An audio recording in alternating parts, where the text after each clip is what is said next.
Hey, welcome in, everybody. Let's get this show started here. Happy Wednesday night to everybody. All right, cool already. Wow, some folks already in here checking it out. All right. Let me get a couple windows closed here. Hey, Steve, what's happening? And if you're not familiar with me, I'm Dave Celentano, guitar teacher at Guitar Tricks, one of several instructors there. Online guitar lessons, and we're doing these Wednesday night YouTube classes. And on Friday nights, we got one of the other instructors, Mike Alexi's, doing same time on Friday nights. If you haven't checked that out, you got to. And what can you miss if it's free classes? What the heck? Yeah. So let's see, Dennis. What's up, Dennis? Rolling. Hey. Cool. Rolling. Yep. Things are going good. Yep. David, what's happening? Let's see. Cool. All right. Slowly building speed. We're going to work a little more. I'll give you guys a few more tips today on the speed thing. This is week 4 of rock and metal lead guitar styles. Scott's here. Hey, Bryce. Scott. Hey, Scott. King 50 is here. All right. Northern Nevada. Russ, what's happening? King 50 saying, you ever try the Dunlop Eddie Van Halen picks? Feels like your fingers are Velcro to the pick. Whoa, no, I haven't, but I'm very interested in that because I use these Dava ones because the back part's kind of rubbery, kind of like a tire, a bike or a car tire, and it helps me to grip the pick better. But I'm going to make a note of that and check that out, man. That's thanks for the tip, though. VH, and then you go to their Dunlop. Good deal. No, I hadn't heard of those. A lot of folks know I'm a huge Eddie Van Halen fan. I'm surprised no one's gave me that tip yet. Cool. All right.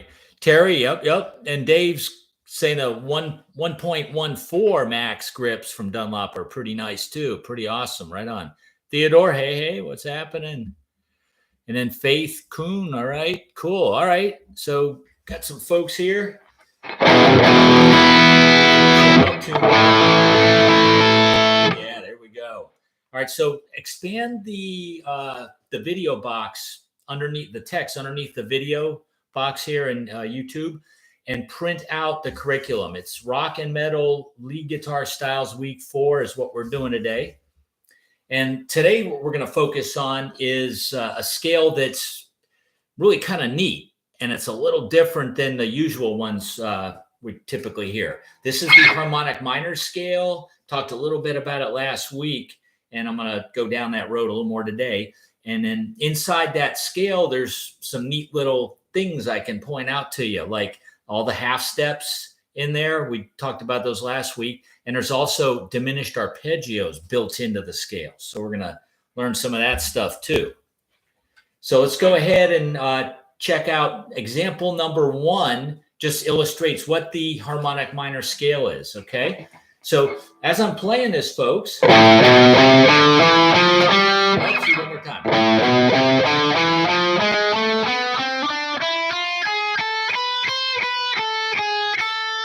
That's example 1 right there. Cool. Zane, what's happening? And then another Dave's checking in from Cleveland. Cool. So the harmonic minor scale, folks, it's basically the A natural minor scale with the 7th note raised a half step. Okay. So if you count the notes of your natural minor, if you know it, you're going to raise that note up a half step. Okay. And then intervallically, we got 1, 2, 3, 4, 5, 6. And then it was a flat 7 in the regular natural minor scale. So consequently, you end up with 3 half steps in the pattern. You've got 7, 8 on the 6th string, 7 and 8 on the 5th string, and 6, 7 on string 4.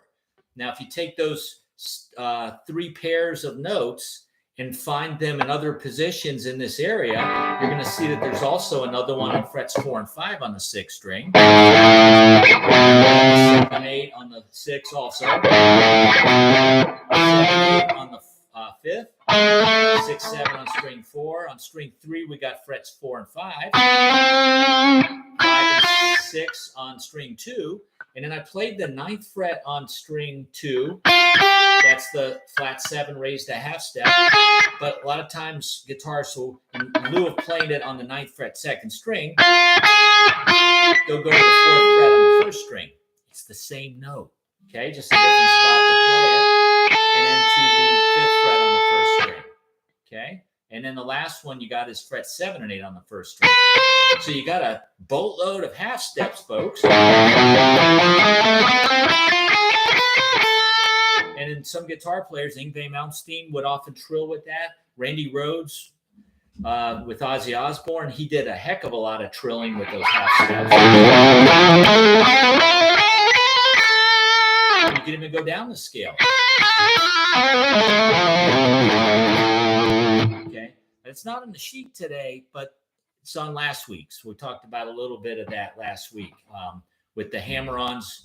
Actually, it wasn't last week, I believe. I think it was the week before that. It was when we talked about hammer-ons and pull-offs. Because what guitarists will do is do of those 2 notes, they'll pick the first one, the low one, and they'll do that on every pair of half steps. The trick is try to do it without stopping. Don't go.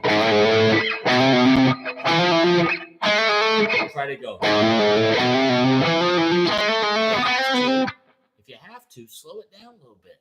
There's nothing wrong with playing it slow to get it right first. Okay. Roland,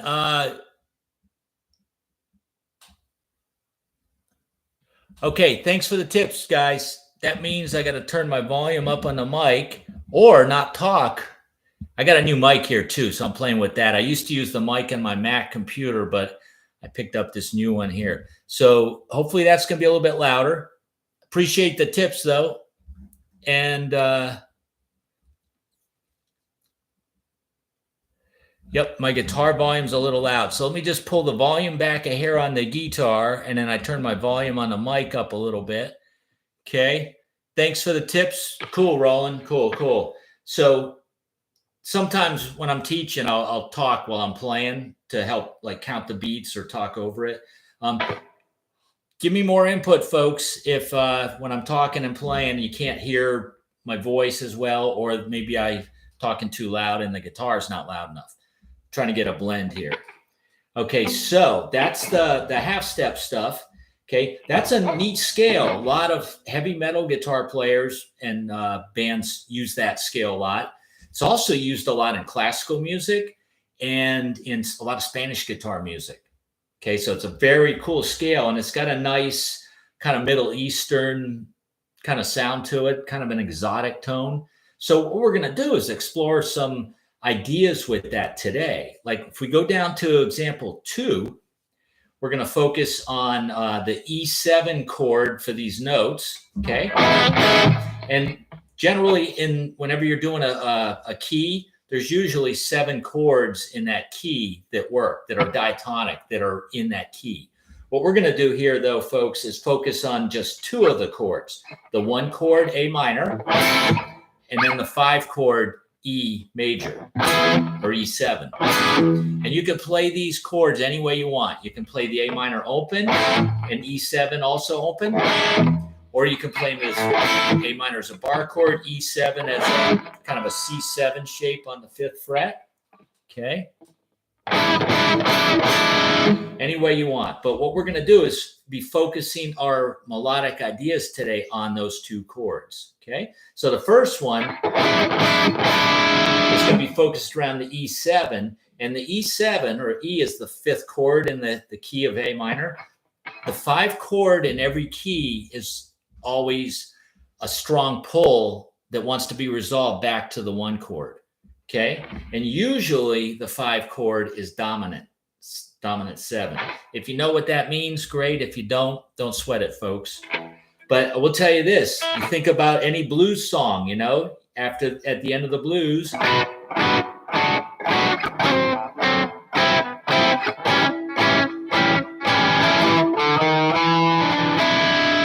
always ends on the 5 chord, a dominant 7, and then it takes you back to the 1 chord.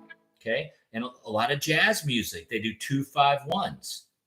The 2 chord would be a minor 7. The 5 chord is always dominant, and then the 1 chord could be major or minor.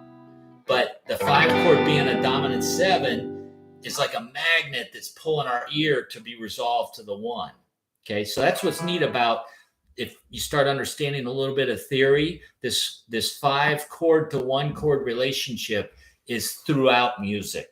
It transcends the genres. All right, we use it in jazz, we use it in blues, we use it in metal. It's a powerful tool. Classical music uses it all the time. Okay, so what we're going to do here is, on example 2, we're going to learn a couple cool licks here that outline or kind of focus on the E7 notes. Okay, so take a look at the first, what do we got? 1, 2, 3, 4, 5, 6. Let's try the first part of it. Okay, well, actually, let me play it for you first. All right, let me just also too, as I'm doing our lessons here, folks, I'm going to take a quick look at the comments because I keep seeing more people commenting. Okay, cool. David saying, any explanation as to the term harmonic minor? I think Christopher explained it once before, and it was complicated, trying to relate the title to notes. And then, hello, Dennis. Yeah, David, good point. Harmonic minor, it basically, David and everyone else, it's just the natural minor scale with a major 7 note in it. The 7th note's raised a half step. Okay, that's all it is.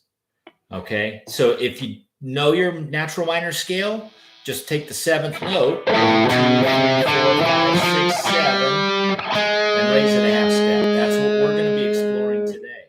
Okay, if you don't know your natural minor scale, David, go on Guitar Tricks in the scale finder and type in A natural minor, and you'll get the 5 diagrams laid out, neck diagrams for that. And then as a reference or to compare it, also search A harmonic minor, and you'll get the 5 patterns for that, and you can see what the difference is. It's just 1 note is raised a half step. Okay, so that's what's going on there. Yeah, David, that's kind of it. I mean, that's in the easiest way to explain it. It's the minor scale with a 7th raised. Or if you want to go a little bit longer route, David, and everyone else, you could think of it as a major scale with the 3rd and the 6th note flatted. Okay, either way, it ends up being the same thing. Dave's saying can't hear the lyrics. Yeah, I'm not sure, Dave. Does that mean you can't hear me? Because I'm not singing. Russ says that simplified it. Thanks. You're welcome, Russ. Cool, cool. And folks, I got a new mic here. So if I'm not loud enough, let me know with my voice, or if my guitar's too loud or not loud enough, let me know and I'll adjust accordingly. But check out this lick right here. Example 2. What I've done, though, is I've taken the A harmonic minor scale, everybody, and I've laid it out all over the fretboard. All right. Now, I'm not laying it out for you, but I see it on the fretboard, and I'm going to make up licks out of that. And this might be another neat thing for you to do, too, if you want to kind of a little homework assignment for everybody. The notes of the A harmonic minor scale are these. If you want, write this down. It's A, B, C, D, E, F. So it's A, B, C, D, E, F. And all the G's are sharped. And there's your A harmonic minor scale. A, B, C, D, E, F, G sharp, and back to A, and it just repeats. So if you want, have a blank neck diagram and then plot out where all those notes are on your fretboard. When I was younger, before we had the internet, folks, that's what I did. When I learned a scale, I got a neck diagram and just plotted out every single note of it all over the fretboard so I could see how it lays out, the geometry, the patterns. And then I worked it off of that. Okay. Nowadays, everybody just looks stuff up on the internet and they got it. So it kind of helps you to write it out. When I was going to music school, that was part of our the tests we took. We had to write out whatever the question was, we had to write out the answer. They would ask us, what notes are in the B flat harmonic minor scale, or what chords are in that key, things like that. And you got to figure it out and write it out. Okay. We can't just Google it, and we couldn't back then. So it's good for you to do some thinking, everybody. Okay. And I have my students do this a lot too. I teach a lot of online lessons, and I make it fun for the students. I'll only have you do what I think is within your wheelhouse, what you can handle.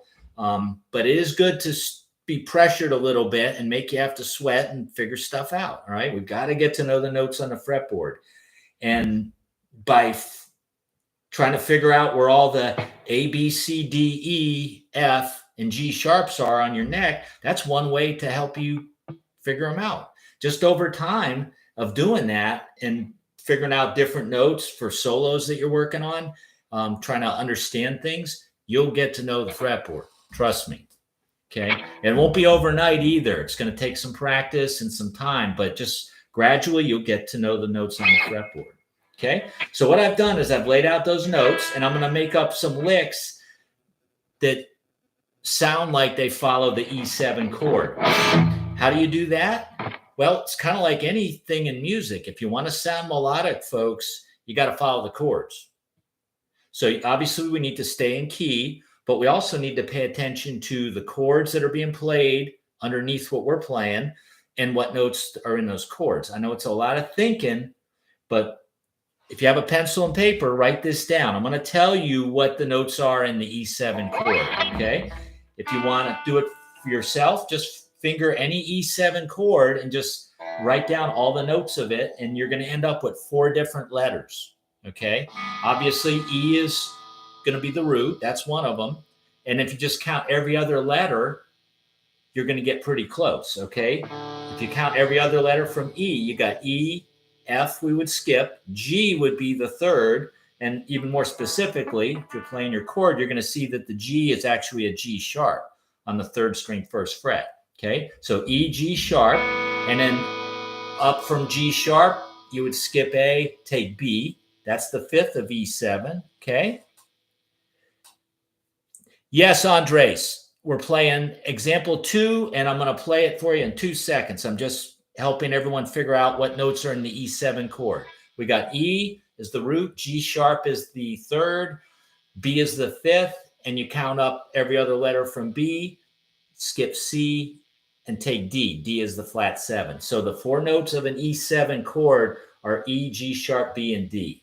Okay? Now watch this lick when I play this.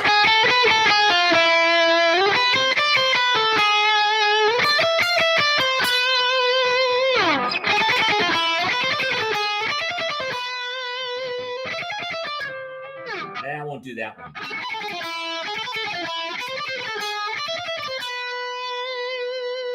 And then to resolve it to the E7,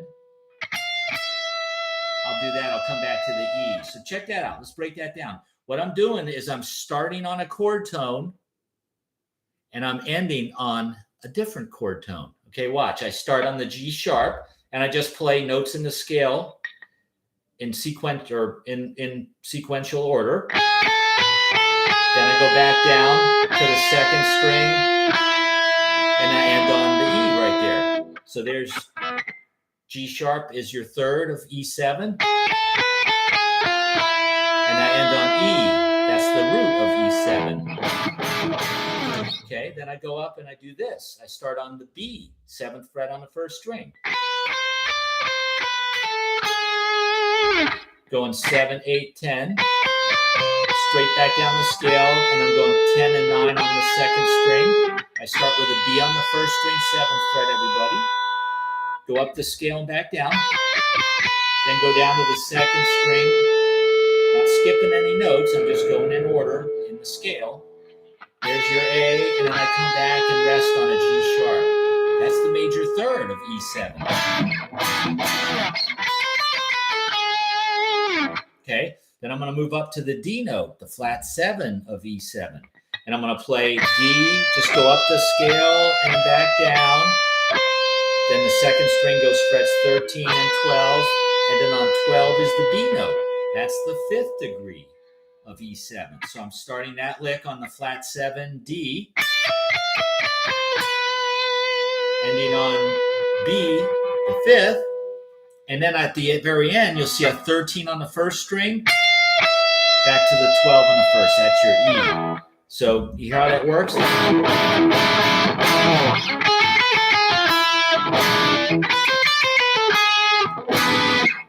Whoops.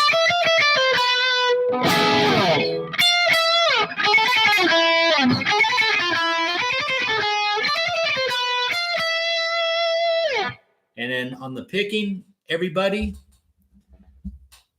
alternate, 100%. We're not doing any legato, no hammer-ons or pull-offs, slides, no tapping. Every note's picked using alternate picking, and we're not sweep picking in these licks, at least on this page. On the second page, we're going to explore a little bit of sweep picking and legato style for some of those diminished arpeggios. But for this first page, everybody, pick every single note, alternate picking. And like I was mentioning last week, the picking makes a big difference in how you're angling the pick. So what I'm doing on that, folks, is I'm kind of keeping my pick pointed down the whole time. So every time whenever I go a downstroke, see how my pick, look at my pick. It's above the string, so I can flick it back up on the first string, or I can flick it up, but I don't have to jump. See, kind of angle my pick down like this. When I go down, I don't have to jump over the first string to get to the second. I can just pull it up, because it's already above the plane of the strings.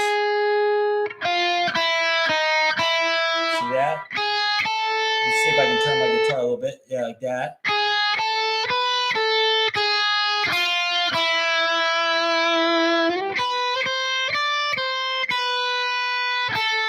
What you don't want to do is hop over the string, because that's going to slow you down.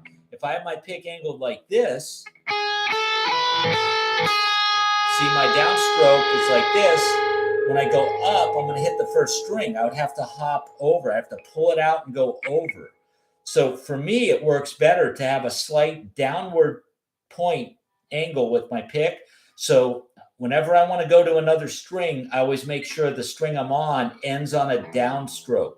If I end on an upstroke, see what happens there with my down pick slant like that?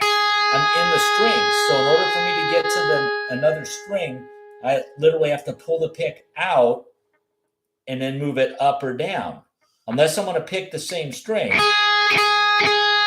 I'm going to pick the same string, it doesn't matter. But as soon as I'm going to cross strings, I need to consider how I'm angling that pick. So rather than constantly move on my hand like this, when I play fast, I usually try to just keep it solid.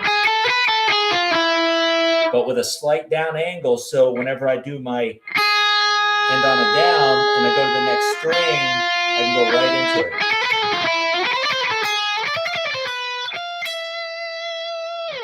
Okay, see how that works? That's really a detailed thing, folks, that if you want to get faster with your pick, got to work with that, okay? Real important. Okay, so a good way to practice this lick too, everyone, is not try to go, play it slowly and piece together, but work with each part. So what I would highly suggest is to break down, anytime you're learning something new, break it into little sections. And this goes with a solo, this goes with part of a song, sections of a song. Anything you're learning, break it down into little bite-sized nuggets that you can play and master first. Because if we can't play the first part of this lick good, it's not, the rest of it's not going to magically sound good either necessarily, okay? So, because it's all essentially the same sequential idea. I'm going up 3 notes and back down the same 3. And then 2 notes on the second string. I do the same thing up here. I just make the idea, the sequence fit the scale. Make sure it stays within the framework of the scale. I go up 3 notes, back down, and then 2 notes on the second string. Then I move up to another scale tone, or a chord tone specifically, here. Go up and down 3 notes in a row, and then 2 notes on the second string. Okay?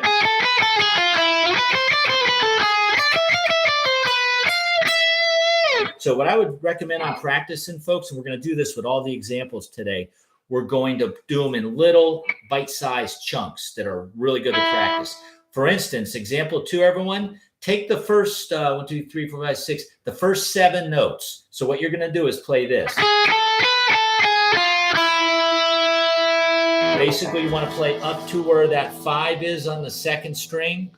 And they're all 16th notes, except that 5 is an 8th note. That's where we're going to pause. That's where we're going to stop. And then we're going to repeat. We're going to just do those 7 notes over a few times just to get the hang of them. Like that. And just get your right hand. Look at your right hand. Sometimes it's good to look in a mirror when you're playing, or a reflection in a window, so you can watch your right hand. You don't want to make big strokes, because that's not going to help you get faster. You want to make tiny downs and ups. Okay, and also, sometimes when I play slower, I'll do this where I manipulate the pick with my thumb and index. But that's something else. That's like other types of things I'm playing on guitar. When I'm doing this kind of more shreddy stuff, it's not a good idea to wiggle the fingers around. You got to keep everything still.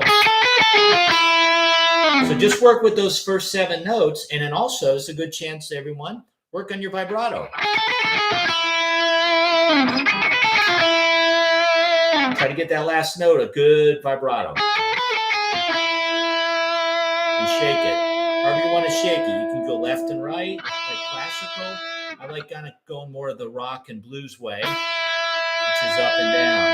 Sometimes I let my arm kind of move the guitar neck, and that helps a little bit too.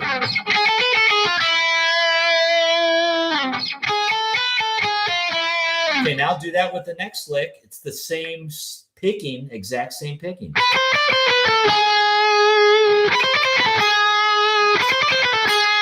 You can use your ring and pinky finger on the second string there. Or sometimes I'll use the second and third finger. Okay, same idea in the next one.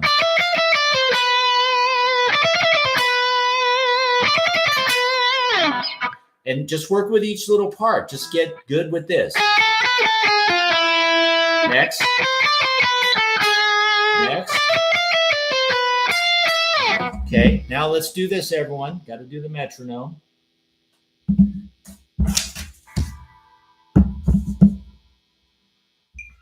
Okay, let me get some volume here. There we go. All right.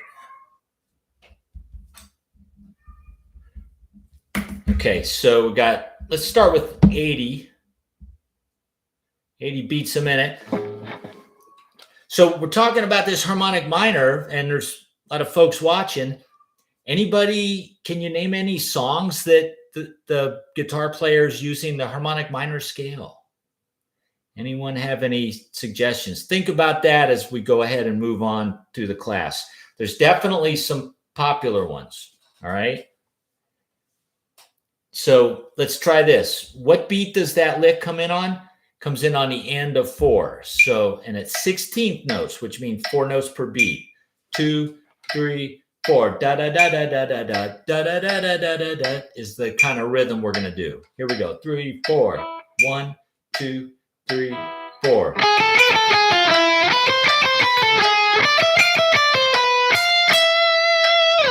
Okay. Let's try 100. 4, 1, 2, 3, 4.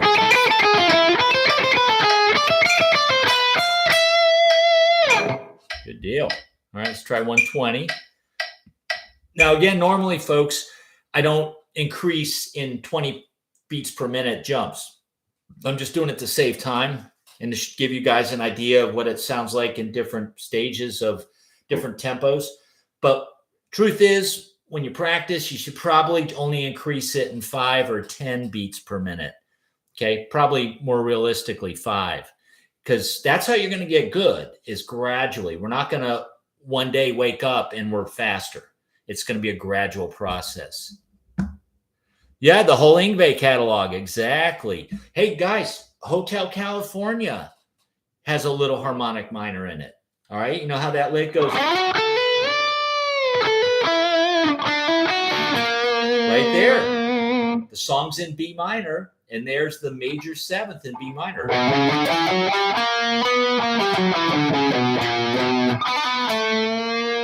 then that next lick, he bends up to the major seventh. He plays the flat seven and bends up to the major seven. Okay. And of course, the whole Yngwie catalog. Yep. Sultans of Swing. Yep, there could be a little harmonic minor in there, David, because check it out. Sultans of Swing does this chord progression. It's in D minor, C major, B flat, A major, A7.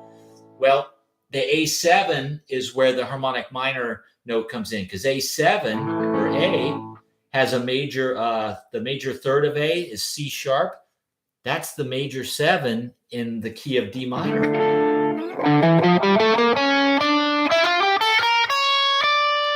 Okay. Mark Knopfler's very schooled, talented guitar player. So I'm sure he's very aware that he's doing harmonic minor in there, and it fits appropriately. But he doesn't. It also doesn't sound like Yngwie Malmsteen music, shred music either. It's just Sultans of Swing's a beautiful little tune. Some great guitar. Yeah, David, might be kind of cool is to listen to the song, maybe if you get the transcription of it, and see if you can spot where Mark Knopfler's doing the harmonic minor scale. Or in other words, it's all in D minor. Where does he play the C sharp note? Okay, there's probably a few spots in there for sure. Okay, so that's my spew on example 2. Let's go down to example 3. Okay, and this also outlines the E7 chord. But check this out. I'm going to play a different position of the A harmonic minor scale. Okay, this one's up here at the 12th fret. Okay, so the lick itself goes like this.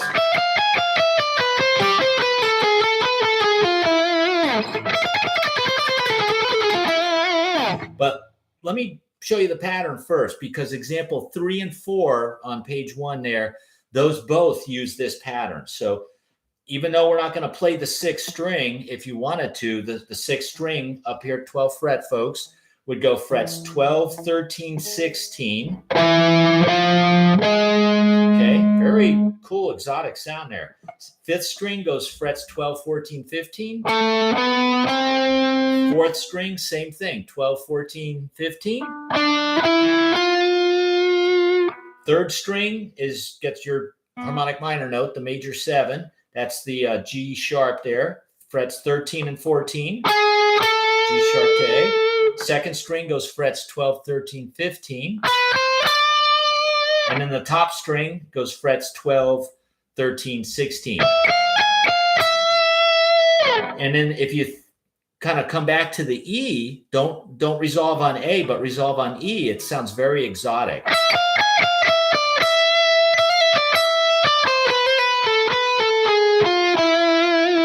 Okay, so that's what I designed the lick out of. We're playing this idea on the 1st string. It goes 12, 13, 16, going up 3 notes and then right back down the same 3. Then we go to the 2nd string, 15 on the 2nd. Okay, and look at the picking. Remember, when we cross, you want to end with a downstroke and then up on the 2nd string. Down, up, down, up, down, up. Okay, and then what I'm going to do is that same idea on the 2nd string, but keep it within the framework of the scale. The 2nd string on beat 2, those 6 notes on beat 2 go 12, 13, 15, 13, 12. And then 14, 13 on the 3rd string. Now, I didn't put fingers there because you guys got the video. We can see how I'm doing this. I would end with the 2nd and 1st finger there, okay? Why? Well, because what comes next, this is going to make the next lick easier. So you got the first 6 notes. I'm sorry, play that again.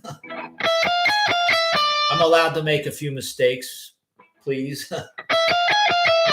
Okay, then we do that idea on the 2nd and 3rd string.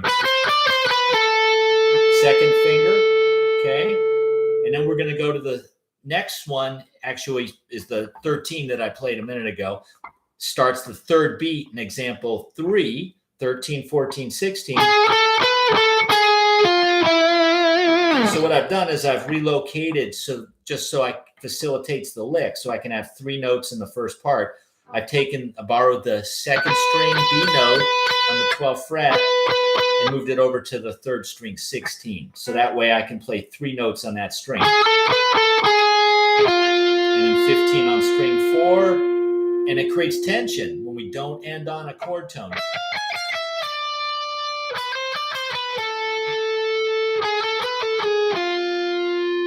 See, all those notes I end on, they leave you hanging because they're not chord tones necessarily. Well, the first one is.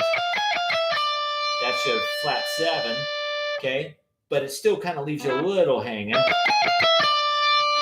and then that's not a chord tone. That's not a chord tone. Ended on the chord tone. The first note of the lick, though, of each 6 notes is a chord tone. That is E. And then the highest note, if you think about this, everyone, that's a G sharp. That's the 3rd. In fact, the lowest and highest note on that string is a chord tone, the E and the G sharp. Then the 2nd string, the lowest and highest notes on the 2nd string are chord tones. A D to a B, that's your flat 7 to 5th. And then the lowest and highest note on the 3rd string is your G sharp is the lowest, that's your 3rd, and the highest note is the B. Okay, so taking a pattern, and this is also a good idea too, and if you like to try to make up licks, everyone, develop an idea, a sequence, and move it through the scales. Kind of like the old pentatonic scale in 3s that I have all my students do, and a lot of instructors do this. We got some great exercises on guitar tricks for this. One of our other instructors, Christopher Schlegel, does a great routine on playing the pentatonic scales in triplets. Pardon me, I get a little parched talking all this time.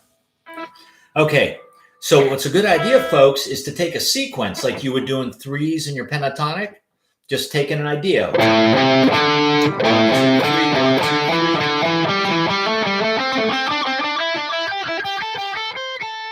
3. Okay, that's a really good sequence to do, just to get your fingers moving, to make sure you really know your pattern, okay?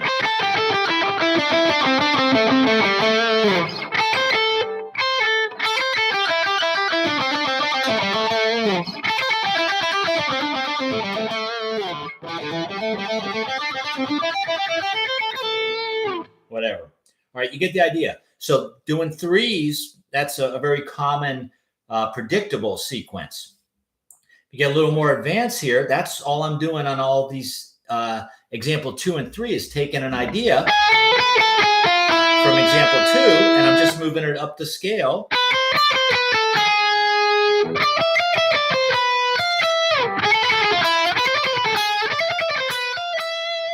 And it sounds very musical. They do that a lot in music. This is a great tool, a great device to know and to be able to use. An example 3 that we're doing right now, folks, same idea. It's a 6-note pattern, though. Okay? And I just do that same idea on the 2nd and 3rd string. Then I do the same idea on the 3rd and 4th. And then I try to end it melodically, musically. So on this one, rather than stopping between every phrase like we did on example 2, this one, we're just going to smash all those ideas together, all 3 of them.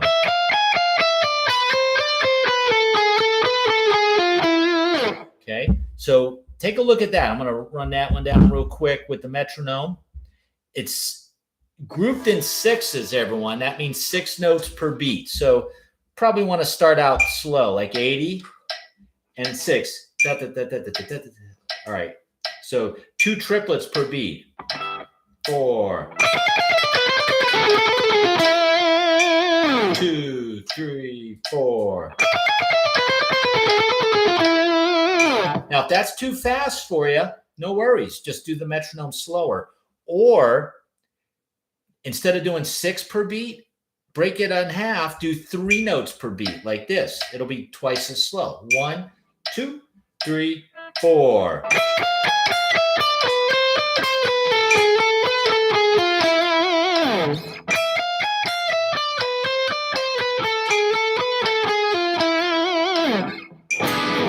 Okay, hear how that kind of fits the E7 sound? Okay, now I'm going to move quick because I tend to talk a lot in these. Let's go down to example 4. Okay, that's the same A harmonic minor scale I illustrated earlier a few minutes ago, folks.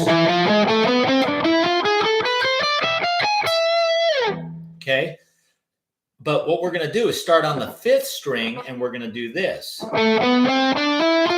We're going to play a 6-note pattern. This is really easy. You just go up the scale 6 consecutive notes. 1, 2, 3, 1, 2, 3. But do it without stopping. Okay, then I'm going to do that exact same thing again on the 4th and 3rd string, going 12, 14, 15. 3rd string is 13, 14, 16. Okay. And then I'm going to do the same idea on the 3rd and 2nd string. I'm going to go 13, 14, 16, 13, 15, 17. So it goes. So see how I keep doubling back? Then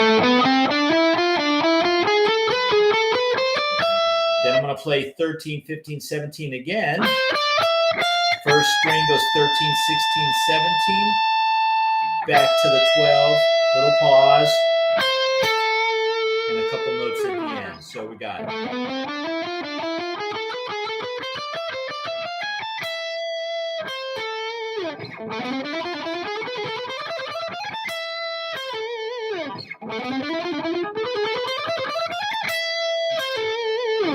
try it with a metronome here, folks.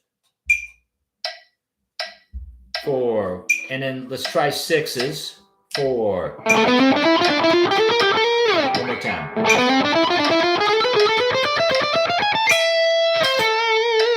Again.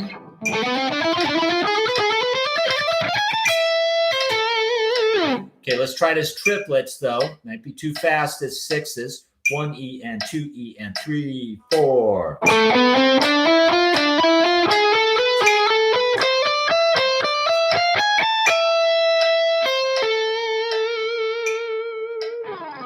One more time.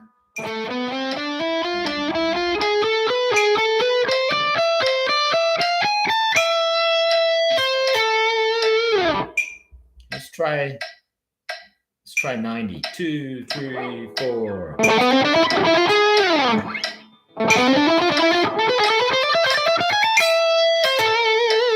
Again.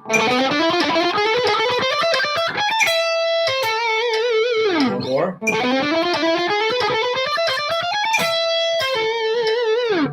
Slower. 2, 3, 4.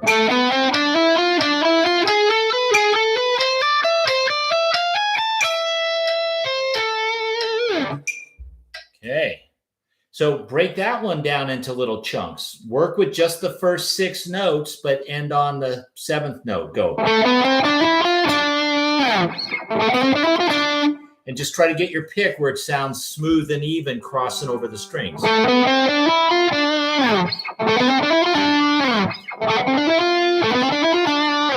Then do the 4th and 3rd string.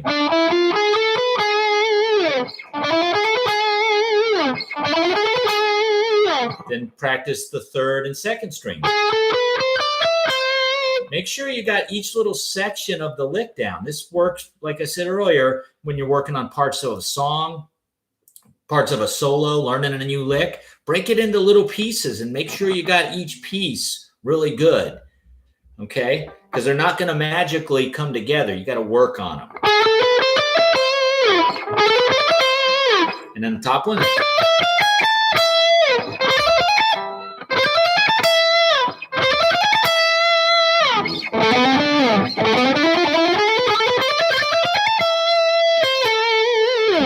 Okay, and you can also, if you try a little palm mute,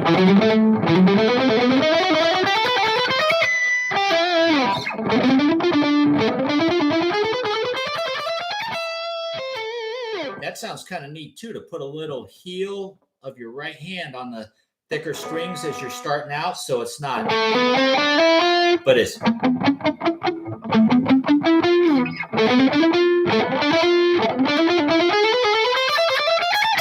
And as you get up to the higher ones, take your finger, take the palm muting off.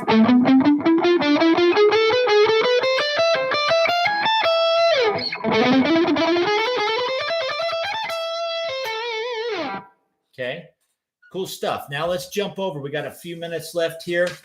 Get into this diminished stuff for a few minutes. Okay, so built into the harmonic minor scale, folks, is diminished arpeggios.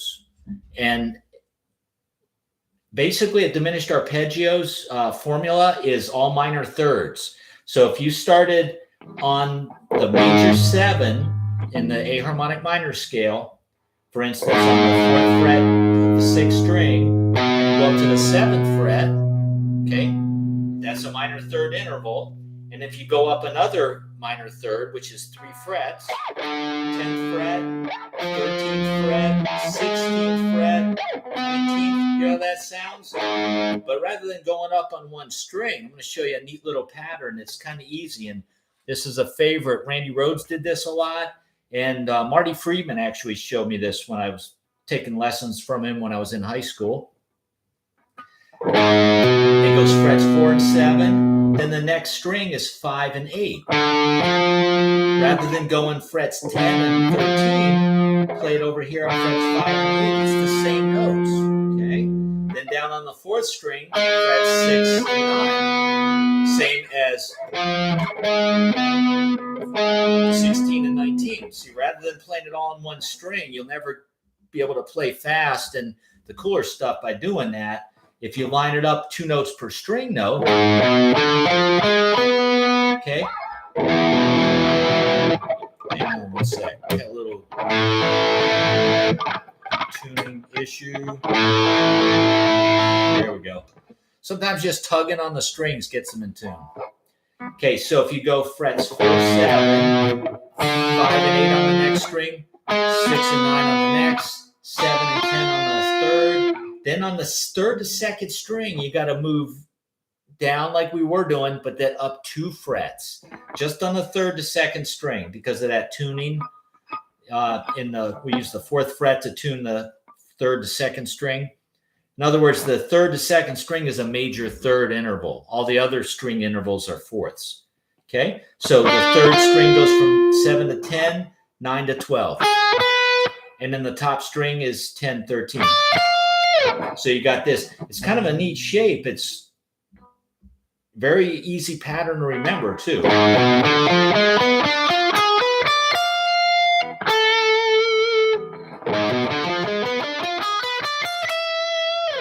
You could go up like that and then end on an E note or an A. Both sound really kind of neat to resolve to.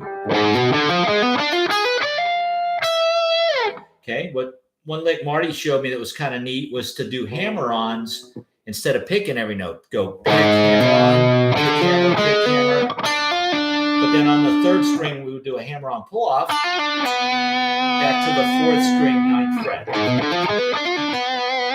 Now, what's neat about the diminish, or another neat thing, is that if you move the exact same lick up 3 frets, you can play the same thing. It's different notes, but it's the same geometric shape.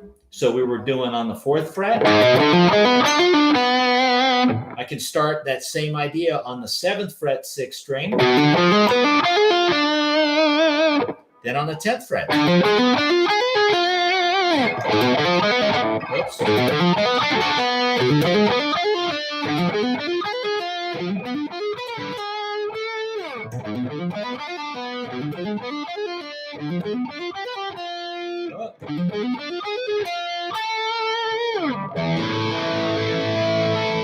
Okay, so that's not in the packet, but just thought I'd throw that out to you. Example 5, top of page 2, everybody. We got a little sweet-picked diminished lick. And this one, Yngwie Malmsteen does this a lot. A lot of guitarists that are into this type of thing do this. Oh, David's got another question. If we wanted to find all those notes in example 5 over E7 using the scale finder, what scale would we use? Well, you would use the A harmonic minor scale, Dave. Everything we're doing today is in A harmonic minor. The E7 is the 5th chord in that key, and the notes of the E7 chord are built into the A harmonic minor scale, as well as this G sharp diminished arpeggio or chord too. Okay. Now, since the diminished arpeggios or chords are all minor thirds apart, you could move it up 3 frets or down 3 frets and play the exact same thing, and it'll still be in the same key. Okay. Also, because its intervals are the same, unlike major and minor chords where the intervals are like 2 whole steps for a major third, then 1.5 from the 3rd to the 5th, they're all offset like that. Because the diminished scale is symmetrical, any one of the notes could function or serve as the root. So this could be a G sharp chord or G sharp arpeggio.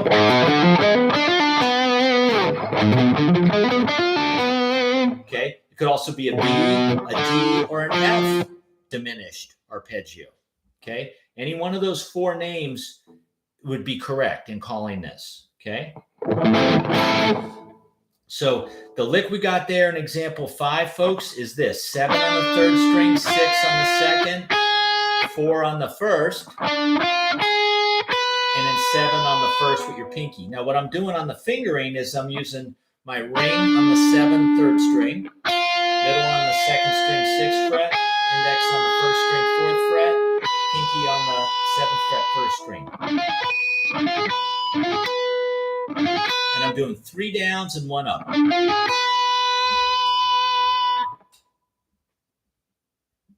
Cool, Dave. Yeah, no problem, Dave, anytime. And if anyone else has questions too, feel free to put a comment up there. I have no problem with answering any of your music-related, guitar-related questions, even if they're not tied into what we're doing here, okay? So what we're going to do is 3 downs. We talked about that last week too. Look at my pick. When you do the sweep picks, it's 3 downs, but watch my pick. I'm not doing 3 separate downs I'm not stabbing each string separate. I'm digging my pick in and just pushing it across. It's almost like you're strumming the upper 3 strings like that. The right hand's just making a little down, down motion. So as soon as I go down on the 3rd string, my pick's resting on the 2nd. As soon as I go down on the 2nd string, my pick's resting on the 1st. As soon as I go down on the 1st, it's floating, and then I come back and swing it up for my upstroke on that high one. So you can get a lot of speed out of it once you get the coordination down. And then it's diminished. So if you look at the tabs, the next lick moves up 3 frets, plays the exact same shape on frets 10, 9, and 7. Same fingers. Then we're going to continue moving it up 3 frets. Okay, looks like we even go 1 more up to 16, 15, and 13. Ending on the G sharp right there. And then from that point, you could end on the E, but I've got us ending on the A. And then you notice that I've got an A minor chord written over that. So all this can go.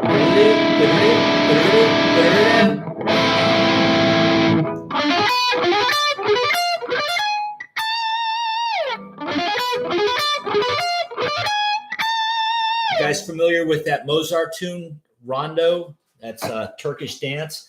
That's a piano piece. It's in A harmonic minor. Okay, and it's doing a lot of what we just talked about. You've heard that?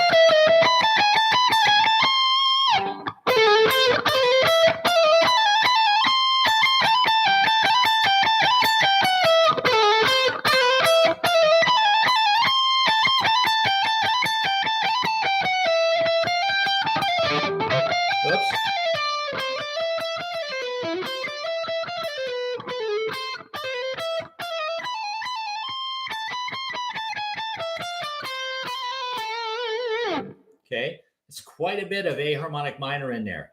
And working off the E major, A minor, E. That's kind of the E again, and then resolves back to notes in the A. Okay. Classical music, if you're into what we're talking about here,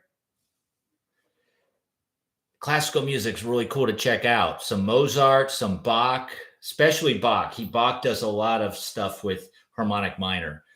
Sammy saying, what is that song called? It's Rondo by Mozart. Rondo. Rondo. It's a Turkish dance. David's saying, since you're doing seventh chords, would you ever use the scale in the blues? David, probably not. I might use it in a minor blues when the band hits the 5 chord at the end, because a lot of times the 5 chord in a minor blues. You know what, though? I probably wouldn't even do that. Even though the 5 chord could be a dominant 7 or a Jimi Hendrix chord, the E7 or the 7 sharp 9 chord. But playing that G sharp note over that would sound kind of good because it's in the chord. So it would work there, Dave. If any place, that would probably be the place is on that last chord. Yep. Theodore's checking in. All right, Theodore, good to see you. Sammy, you're very welcome, buddy. And then Marianne from Second Chance Band. Cool. No worries, Marianne. You probably had choir practice tonight, band practice. Appreciate you dropping in anyway. It's cool. All right, let's wrap it up. We're going to do one more lick here, folks. The last one is another diminished arpeggio, and I'm just building off that minor thirds thing. This one's, if anyone's into doing these giant stretches, check this out. This one starts on 9 on string 4. And then we go to 12 and 15. So you got, look at my fingers. They're quite a bit apart. And I think we were talking about this last week, David. You asked me or someone asked me about my thumb over the top. Yeah, when we're doing bluesy stuff and the pentatonic rock lick stuff, the thumb over the top works. But when we're doing the wider stretches like this one, I can't have my thumb over the top because I can't stretch that far. When I do this, though, see where my thumb ends up going? It's in the back, because that's the only way I can get the stretch is if I get my thumb in back like that. Okay. Let me get situated here. Okay, so this lick itself, I know I'll move quick, so we're almost done, everyone. But this one goes one pick on the very first note, and you hammer on your second finger and pinky finger. Whoops. Do the same on the second string. See, there's a lot of neat things here with the diminished, just observations. If you do those 3 notes, you can string skip over to the second string and do the exact same frets. It's different notes, but it's the same geometric shape. Okay, that's the first 6 notes of that example 6. Okay, then we go to the third and first string. I'm going to move up a fret and up a string. On the third string, I'm going to go 10, 13, 16. And then the first string, same thing. So we got this. It's all diminished, and it's all in the key of A harmonic minor.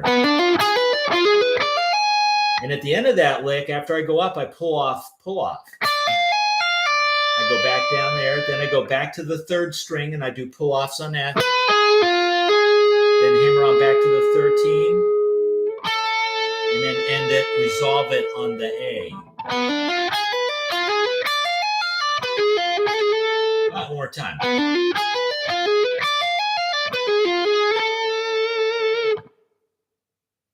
One more time.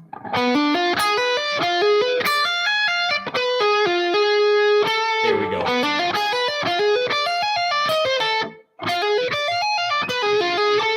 That's it.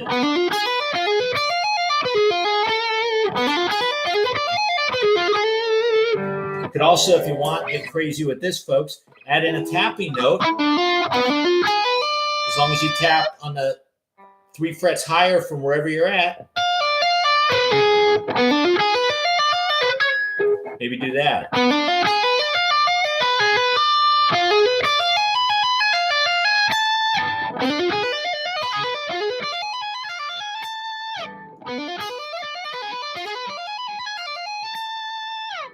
Okay, might be a little over the top, but you get the idea.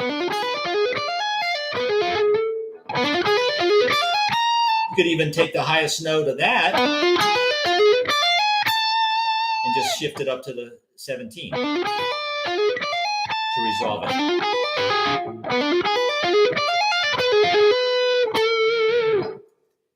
Many ways to resolve this stuff, everybody.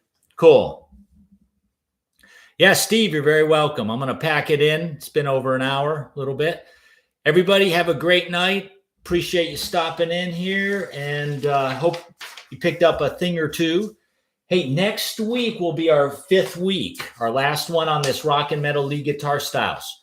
And then we're going to shift gears. We're going to get into something totally different after that. So next week, what we're going to do is talk about 2-hand tapping in rock and metal guitar styles. So join me for that. It's one of my specialties, and I got a couple really cool 2-hand tapping courses on guitar tricks.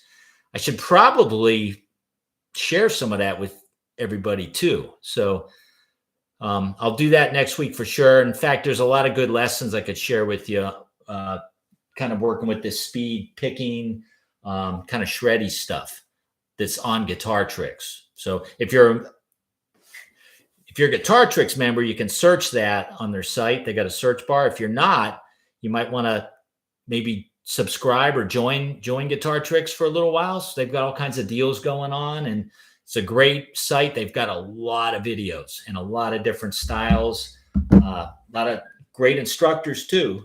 So I'm one of them, but I wouldn't say I'm the great, but I try my best, folks. Try my best.